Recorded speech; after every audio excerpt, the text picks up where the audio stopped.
And of course, Sean, I mean, you're here to help people. So yes, they're going to be investing their time and putting a lot of effort into it, but you need the right advice. You need the right person that's been through it, that's got the tips and the tricks and everything there, which you're going to be making available in the coming months. So what is it, Jean, exactly? Let's just run through, what are the sort of three critical things that you're going to be helping people with it if they decide to go into a CFA or they're already doing a CFA and looking for assistance, etc. Let's just work through then those three critical things that you're going to be helping people with in the next few months as you roll out this sort of new support program for everyone. Well, I think the first thing, most importantly, is the community, right? So what we're doing is we're building a whole Facebook community of people who either are looking to do it, or interested in doing it, are doing it, or have done it, right? And to get the guys who have done it to support those who are doing it, and in that process, the guys who are thinking about doing it can see what the guys who are doing it are going through, right? So just create a bit of a forum, a space where we can start sharing and use. You're most welcome. We can use that sort of hive of folk. And what happens quite often is that we start recognizing that the same questions get asked again and again and again. I know for a fact there's going to be deferred tax questions. I know for a fact there's going to be hypothesis testing questions. I know there's going to be guys, I don't understand anything about derivatives because I've been doing this for so long. It's always the same questions. I know what to expect in those groups. But then also general questions like, guys, okay, I'm doing this. Which kind of companies here in South Africa or elsewhere recognize this qualification? Has anybody joined the UK, the CFA Society in South Africa? Has anybody gone to any of the events? Why don't we go together, guys? Let's go to one of these events, get a bit of the community. So that's the first thing. Second, support. So via this community, we can start linking, some question sharing, and again, you're going to find that chances are, if you got that question, there's going to be another dozen people who've got the same question, and the same questions come up again and again. So it's just a support mechanism, especially as you go through the levels. And so we want to get guys who perhaps got through level 1, now doing level 2, maybe helping the guys in level 1. The guys who are attempting level 2 help other guys who got through level 2 are now doing level 3.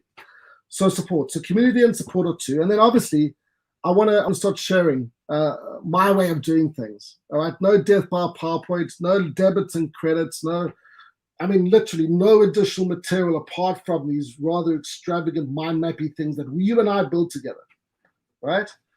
Really, that's it. So I want to start sharing my online courses with you as well, and just trying to get a different way of teaching out there, because I do think bad teaching is so common.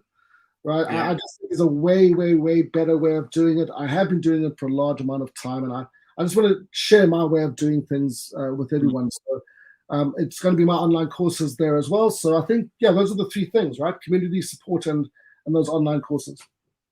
Fantastic, Jean. And I think just on the online courses, and am I correct in saying that, you're going to be rolling out, a course for each of the main topic areas in level 1 and 2, and that'll be sort of throughout the second half of the year.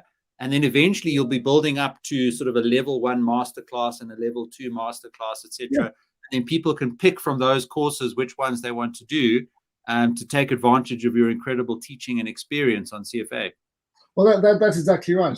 So what we're not going to do is a sort of a cover to cover, let's go through every single page and make sure because there's a lot of content there which is incredibly swallow and regurgitate, either you know or you don't, fact-based kind of content, which any lecturer would not be able to add value to, but many lecturers attempt to. They just read out lists. Forget about it. You can do that faster on your own.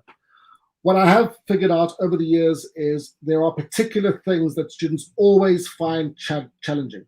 It's deferred tax, it's hypothesis testing, it's fixed income interest rate risk, it is derivatives. It's always those areas. So what I've done is I've specifically focused on those areas that I've found over the last bunch of years students find problematic. Like the accountancy. Everybody hates the accountancy, so I've focused a lot on that, right? And then tie up all my ways of learning into one big idea that you can then knit together at the end. We'll call that the master's program if you want to use that analogy. But the idea would be that maybe you are an accountancy guy, so the account is not something you need.